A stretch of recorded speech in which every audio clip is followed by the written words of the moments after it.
3 দিন সরকার ছিল না, 5 থেকে 8 আমাদের কোনো সমস্যা হয়নি। তারপরে 15 দিন প্রায় ছাত্ররা মাঠে ছিল এবং বিভিন্ন বড় শহরগুলো তারা পাহারা দিয়েছে, রাতে পাহারা দিয়েছে। 24 ঘন্টা পাহারা দিতে আমি আমার এলাকায় দেখেছি, কিছু হয়নি। যখনই এই পুলিশ আসলো, যখনই কিছু প্রশাসন এসে ঢুকে কাজ শুরু করলো, নানা রকম ঝামেলা হলো। এবং আরো স্মরণ করিয়ে দেই, বাজারে গিয়ে গিয়ে ছাত্ররা দ্রব্যমূল্য কমিয়েছিল, মানুষ বলেছিল কিছু দাম কমেছে, সেটাও সরকার করতে পারেনি। একটা ব্যক্তির মধ্যে সংস্কার দেখেছি, সেটা হলো তারেক জিয়া। 5ই অগস্টের পর কথাবার্তার ধরন, স্টাইল, বক্তব্য পরিবর্তন হয়েছে, কিন্তু বিএনপি সেই বক্তব্যের মাধ্যমে, আমি দ্ব্যর্থহীন ভাষায় বলছি, আই রিপিট, যে বিএনপির মধ্যে 2টা ভাগ হয়ে গেছে এই বক্তব্যের কারণে।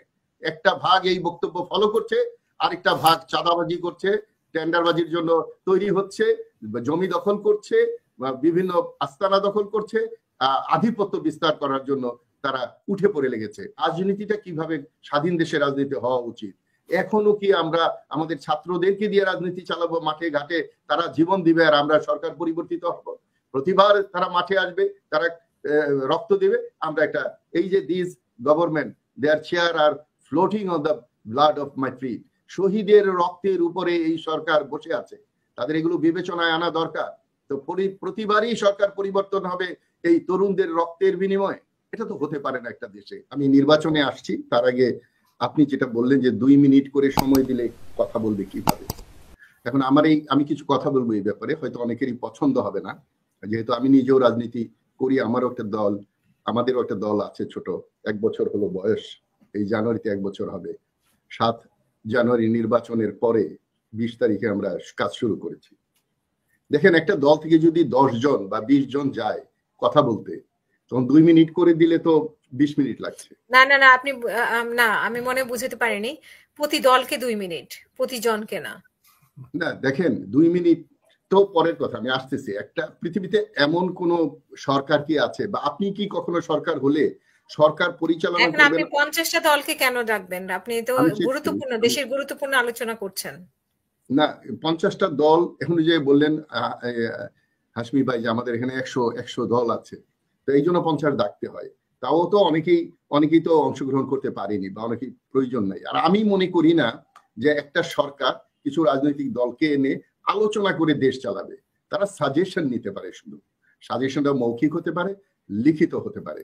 8 তারিখে 8 আগস্ট সরকার হওয়ার পরে আমরা কনিষ্ঠ দল, সবচেয়ে পরে জন্ম নেওয়া দল, এই 2 সপ্তাহের মধ্যে এই প্রস্তাবনাটা দিয়েছি লিখিতভাবে, এবং এটা অনেকগুলো ওনারা ফলো করছেন বলে আমরা দেখেছি। আমি বলতে চাচ্ছি, এই যে বললেন উনি ইটিং এন্ড মিটিং, ওখানে যে গেল চা খেলো, আমি এটা কোনো অর্থবহ রেজাল্ট মনে করি না, এটা লোক দেখানো। আমি যে 20 জনের কথা বললাম এক একটা দল থেকে, আপনি খুব লক্ষ্য করে দেখেন, আপনি যেই দলগুলোর, হাসমি ভাইকেও বলছি, যেই দলগুলো আলোচনায় গিয়েছে তার অনেকগুলো দল দেখবেন একজনকে চেনেন, বাকি যে 15 জন সাথে গেছে কাউকে আপনারা চেনেন না। তো সুতরাং ওই ফটো সেশন করার জন্য, মিডিয়াতে দেখানোর জন্য, বা আমরা ওখানে আলোচনায় গিয়েছি এটা দেখানোর যদি উদ্দেশ্য হয়, তাহলে তো দেশ গঠন হবে না। আর আমি মনে করি উনি যেটা বললেন, এটা বিপ্লবী সরকার, সেই বিপ্লবী সরকার এসে বিপ্লব না সংগ্রাম না আন্দোলন, এটি তো আমরা ঠিক করতে পারিনি, আমরা কনফিউজড হয়ে যাই সবকিছুতে। তো এই সরকারের ধরনটাই আমরা গোড়ায় গলদ, যেটা আমি বলতাম বা এখনো বলি, ওটাই ঠিক করতে পারিনি। এবং যেই সংবিধান, যেই রাষ্ট্র মেরামতের জন্য, যেই সরকার মেরামতের জন্য এই আন্দোলন হয়েছিল, তার প্রধান ব্যক্তিটা এখনো ক্ষমতায় আছে, দায়িত্বে আছে। এটা হতে পারে না, এটা হতে পারে না। আমি এই বিষয়টাকে আমি বাংলাদেশের অভূতপূর্ব একটা পরিস্থিতি দেখছি। এটাকে আমি সোনার পাথর বাড়ি বলছি। হয় এই প্রেসিডেন্ট দেশ চালাক, আপনার ইউনূস সাহেব চালাক, ইউনূস সাহেব গিয়ে প্রেসিডেন্ট হয়ে তো দেশ চালাতে পারতেন। বা আমরা তো দেখেছিলাম যে আসিফ নজরুলকে স্পিকারের পদ দেওয়া হয়েছিল, আমরা ধরে নিয়েছিলাম যে প্রেসিডেন্ট হয়তো পদত্যাগ করবে, উনি সাইনগুলো করবেন, অ্যাক্টিং হিসাবে চালিয়ে যাবেন। কিন্তু সেখানে বাদ সাধলেন একটি বৃহৎ দল, যারা ক্ষমতায় চলে এসেছেন বলে মনে করেন।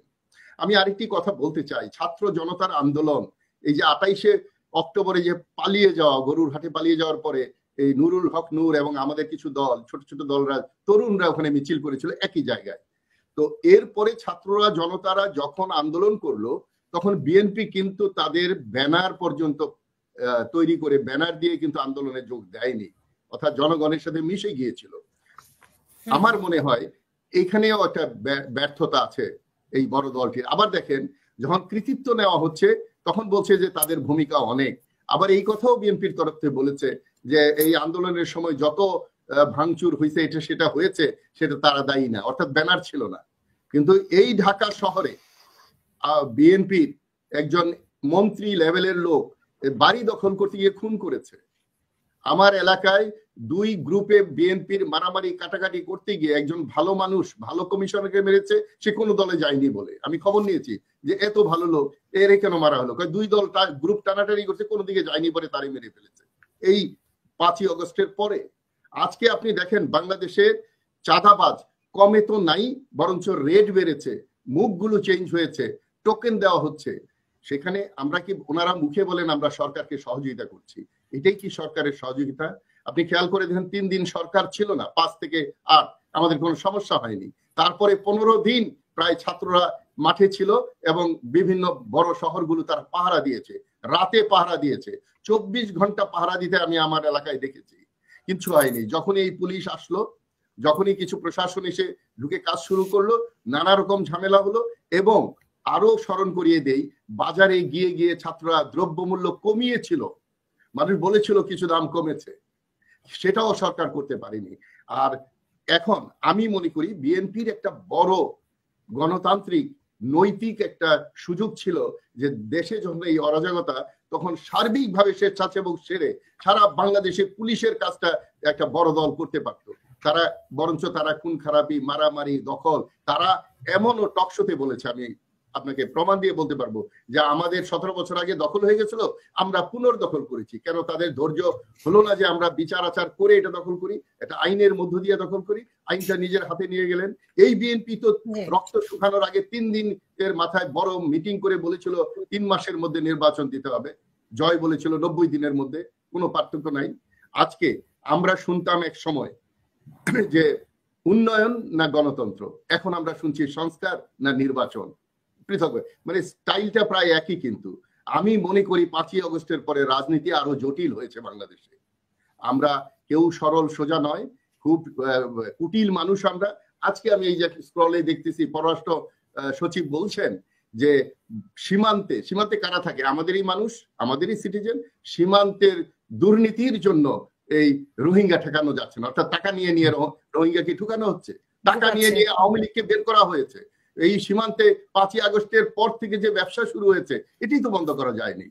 সুতরাং যেখানে প্রশাসন ভঙ্গুর, আইন শৃঙ্খলা ভঙ্গুর, সেখানে একটা বৃহৎ দল হিসাবে যারা মনে করে তারা দায়িত্ব অধিকার আছে, তারা বলে যে আমরা 17 বছর সাফার করেছি, অ্যাজ ইফ 17 বছরে ছাত্ররা বিপ্লব করে সরকার পতন করলো, ওনাদেরকে বসিয়ে দেওয়া উচিত ছিল, এরকম ভাবে ওনারা কিন্তু দাবি করছে যে আমরা অনেক সাফারার। কিন্তু ওনারা সাফারার করে যে বলে না শেষ ভালো যার সব ভালো তার, শেষ পর্যন্ত তো ওরা পৌঁছতে পারেনি। শেষ পর্যন্ত তো পৌঁছেছে তারা, যাদেরকে আমরা মনে করতাম ফেসবুক নিয়ে বসে থাকে, দেশের কথা ভাবে না, বিদেশে যাওয়ার তালে আছে, তারাই তো শেষ পর্যন্ত দেশের হালটা ধরার জন্য চেষ্টা করেছে। এবং এত দ্রুত ঘটনা ঘটে গেল যে কাকে সরকারে আনবে, কাকে দায়িত্ব দিবে, তার জন্য তাদের 2-3 দিন ফোন করে করে ডক্টর ইউনূসকে এখানে নিয়ে আসতে হলো। উনি একটা অনুষ্ঠান থেকে আসলেন, ওনার অল্টারনেটিভটা কে ছিল সেই মুহূর্তে? আজকে ইউনূস পালিয়ে যাবে, ইউনূস খুব অযোগ্য, ইউনূস সবকিছু। আমি জানি উনি তো আর দেবতা না, ওনার ভুল ত্রুটি হতেই পারে। তো আমি মনে করি রাজনৈতিক দলের উচিত গঠনমূলক সাজেশন গুলো দেওয়া এবং সশরীরে এই দেশের যে অপকর্মগুলো হচ্ছে সেটা সশরীরে নিয়ন্ত্রণ করা। আমি একটা ব্যক্তির মধ্যে সংস্কার দেখেছি, সেটা হলো তারেক জিয়া। 5ই আগস্টের পর কথাবার্তার ধরন, স্টাইল, বক্তব্য পরিবর্তন হয়েছে, কিন্তু বিএনপি সেই বক্তব্যের মাধ্যমে, আমি ব্যর্থহীন ভাষায় বলছি, আই রিপিট, যে বিএনপির মধ্যে 2টা ভাগ হয়ে গেছে এই বক্তব্যের কারণে।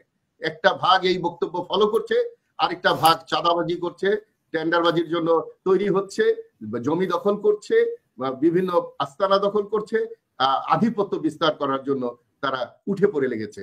কারণ তারা কি মিঠা মিঠা বক্তব্য শুনবে দেশ গঠনের জন্য, নাকি নগদ টাকা ইনকাম করবে? সুতরাং আমি মনে করি আজকে সকল সংস্কার হলেও এই দেশ ফেল করতে বাধ্য যদি জনগণ বা সিটিজেন তার দায়িত্ব পালন না করে। ধরে নেন কল্পনা করে সবকিছু আমরা যত সংস্কার চেয়েছি সব হয়ে গেছে, কিন্তু ভোটাররা ভোট বিক্রি করলো, ভোটাররা খারাপ লোককে ভোট দিল, ভোটাররা কোনো কিছু বিবেচনা না করে তাচ্ছিল্য করে একটা সরকার তৈরি করলো। তাহলে যেই দেশের মানুষ যেমন সেই দেশের সরকার তেমন হবেই।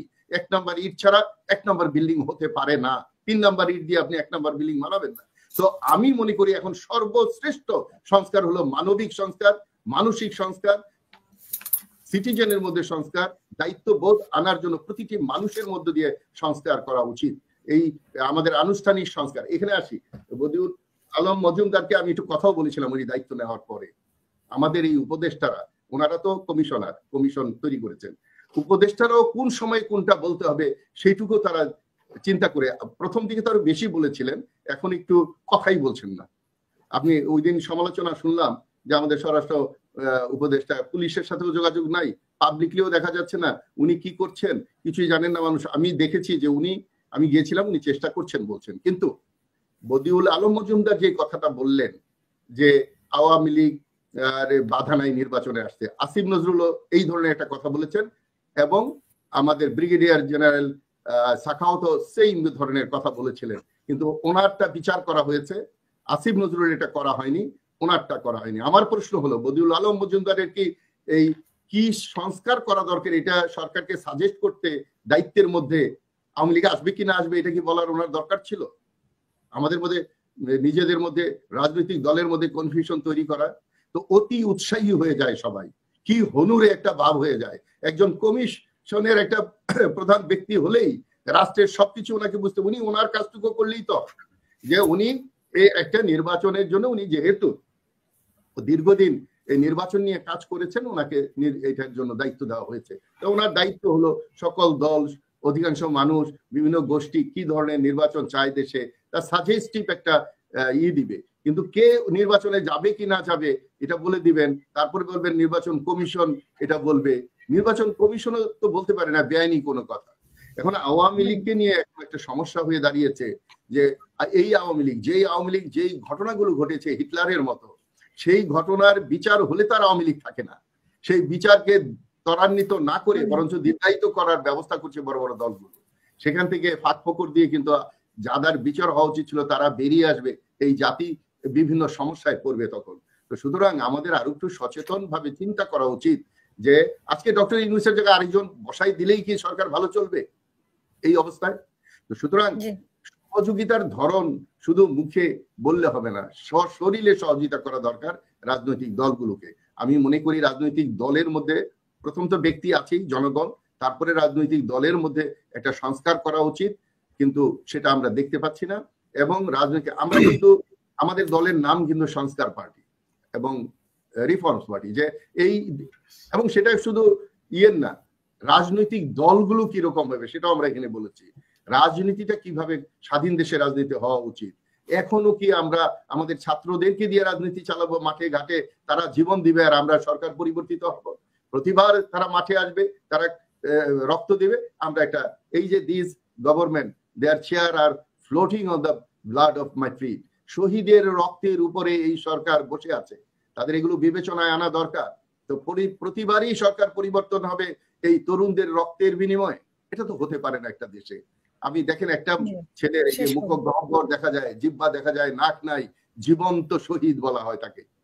এই যে আমরা ক্ষতিপূরণ এই ক্ষতি যদি আমরা সাকসেস না হই, যদি এই সরকারকে আবার আমরা ফেলে দিতে চাই, উনি পালিয়ে যাবেন এরকম একটা অবস্থায় যদি আমরা প্রেসারাইজ করি, তাহলে এখন একটা বলতে পারেন যে ওনারা তো রুটম্যাপ দেয় নাই, কোন দলও তো বলেনি যে এইভাবে এতদিনে এটা করবেন, এতদিনে এটা করবেন। তারাও তো যে বিএনপি কি বলতে পারতো না যে আপনার জায়গায় আমি হলে সংস্কারটা এইভাবে করতাম, আমি হলে এত তারিখে ইলেকশন করতাম?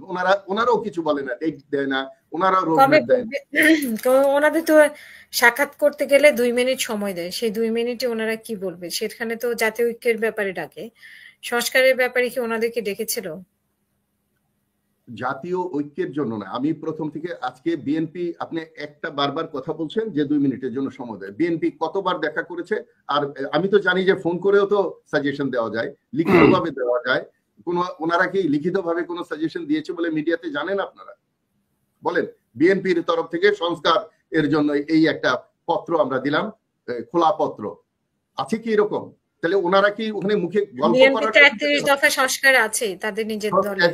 শুনেন, 31 দফায় আছে জাতীয় সরকার গঠনের কথা। তাহলে এখন জাতীয় সরকারের প্রয়োজনীয়তা কি আছে? এখন জাতীয় সরকার করলে তো এই সরকার দরকার পড়ে না। তাহলে ওই সরকারও তো করতে পারেনি।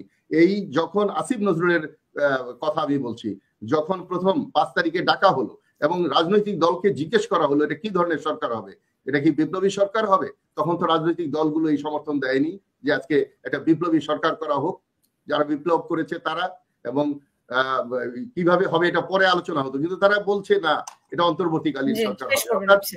অর্থাৎ অর্থাৎ অতীতে দেখা গেছে 53 বছরে যারা এই ক্ষমতায় গিয়েছে, যতই এই যে আপনি বিএনপির একটা কথা আমি এখানে বলি, আমি জাতীয় ঐক্য ফ্রন্ট গঠনের প্রথম দিন থেকে শেষ পর্যন্ত ছিলাম। ডক্টর তাজ হাশমি সাহেব আমার কথাটা লক্ষ্য করবেন, যখন জাতীয় একটা ঐক্য হয় সেই ঐক্যের ম্যানিফেস্টো হওয়া উচিত একটি, কিন্তু দেখা গেল সেই ঐক্যের মধ্যে বিএনপি একটা ম্যানিফেস্টো দিয়ে দিল। ডক্টর কামাল আমাকে ডাকলেন, আগের দিন রাত 9টায় গিয়ে সারা রাত আমরা কাজ করে আরেকটা জোটের জন্য আরেকটা ম্যানিফেস্টো দিলাম। আবার বিএনপি এই 21 জন জামাতকে নমিনেশন দিয়ে দিলেন, ডক্টর কামাল জানলেনই না। ডক্টর কামালকে বিদেশি রাষ্ট্রদূতরা জিজ্ঞেস করলেন আপনারা ক্ষমতায় গেলে দায়িত্ব প্রাইম মিনিস্টার কে হবে, উনি বলতে পারলেন না, কারণ বিএনপি বলে নাই যে প্রয়োজনে আপনি হবেন বা যে যোগ্য হবে। সাংবাদিকদের মধ্যে সব ইয়েরা এই মিটিং গুলোতে আমি ছিলাম। তাহলে বিএনপি যদি নিজেরাই স্বচ্ছতা মেনটেন না করে, জাতিকে সামনে রেখে জাতীয় সরকার করবে, জাতীয় সরকারের ঘোষণা এসেছিল কেন জানেন? ওই আন্দোলনে টিকে থাকার জন্য, যে সব দলকে আমরা সিট দেব তোমরা আসো, এগুলো বুঝতে হবে। এখন আমরা ছাত্রদের মাধ্যমে জনতার মাধ্যমে বিপ্লব, জনতা বলতে এখন বিএনপির যারা অংশগ্রহণ করেছে তারাও জনতা, যেহেতু ব্যানার ছিল না। তাহলে ছাত্র জনতার এই বিজয়ে এখন সবাই কে কত বিজয় করেছে এই ভাগাভাগি চলছে, এবং যখন বিজয়টা হয়ে গেল, আচ্ছা আপনি যে আলোচনা শেষ করছি যে আওয়ামী লীগ যে হাসিনা ক্ষমতায় থাকতো, তাহলে কি বিএনপির সাথে 2 মিনিট আলাপ করতো? পেরেছিল তারা এইটুক করতে? আমি তো মনে করি না যে 2 মিনিট আলাপ করেছে, এটা কথার কথা। আমি অনেক সময় আলাপ করতে দেখেছি। ধন্যবাদ।